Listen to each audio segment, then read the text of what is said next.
तो यूपी की हॉट सीटों में से एक है हाथरस की सादाबाद सीट। इस सीट पर रामवीर उपाध्याय बीजेपी का झंडा थामे हुए चुनावी मैदान में हैं। तो क्या इस बार इस सीट से भाजपा का कमल खिलेगा या चुनावी समीकरण बदलेंगे? यह खास रिपोर्ट देखिए।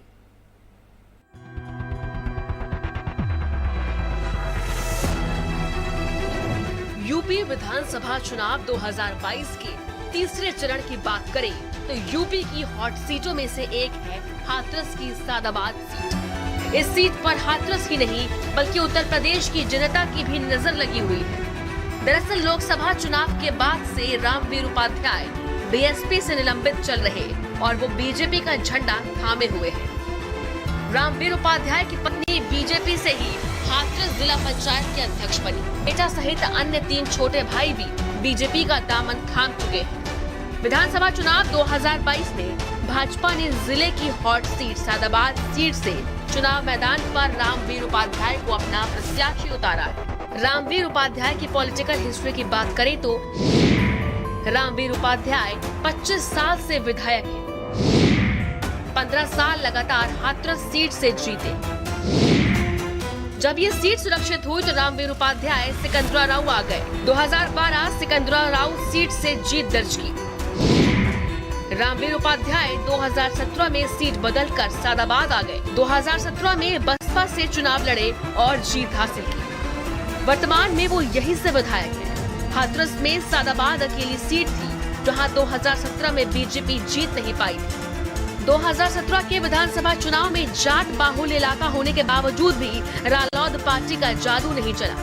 2017 में पिछले विधानसभा चुनाव में बीएसपी के रामवीर उपाध्याय ने यहां आरएलडी के डॉक्टर अनिल चौधरी को 26,610 मतों के अंतर से हराया था। सादाबाद विधानसभा की बात करें तो 3,73,235 मतदाता, 2,01,084 पुरुष मतदाता, 1,72,134 महिला मतदाता हैं। बीजेपी से रामवीर उपाध्याय चुनाव लड़ रहे हैं। सपा रालोद गठबंधन से प्रदीप उर्फ गुड्डू चौधरी मैदान में है। बीएसपी ने अविन शर्मा को ब्राह्मण चेहरे के रूप में प्रत्याशी बनाया है। सबसे बड़ी दिक्कत बीजेपी को हो रही है। स्वस्थ होते तो दोनों क्रिटिकल होता।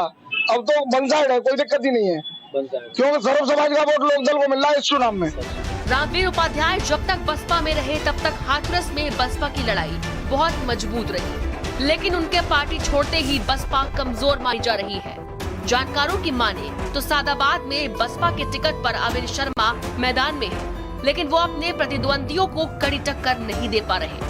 दरअसल दलित वोटों में बंटवारा है।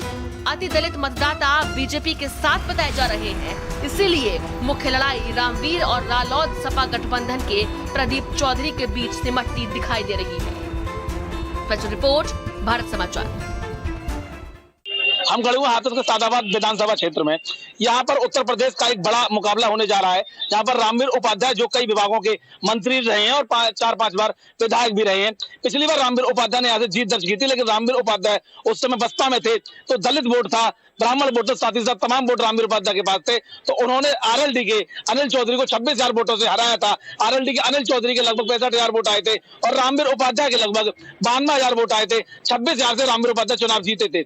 लेकिन इस बार जनसंख्या में भी काफी बड़ी है। 3,73,000 इस समय सादाबाद विधानसभा की जनसंख्या है और 1 लाख से ऊपर यहाँ जाट वोट है। ब्राह्मण वोट भी 40,000 प्लस है और जाटव वोट लगभग 25 से 30,000 है। यहाँ मुस्लिम वोट भी 30,000 है, वैश्य वोट भी है और तमाम यहाँ वोट है और 3,73,000 वोट यहाँ बनता है। इस बार एक बड़ा मुकाबला और रामवीर उपाध्याय के लिए एक कठिन मुकाबला है। जो कई बार मंत्री रहे, विधायक रहे। कठिन मुकाबला इसलिए कि पहले आरएलडी थी, लेकिन इस बार आरएलडी के साथ साथ समाजवादी पार्टी का भी गठबंधन है। देखते हैं इसमें क्या होता है। हाथरस से शम्मी गौतम की रिपोर्ट, भारत समाचार।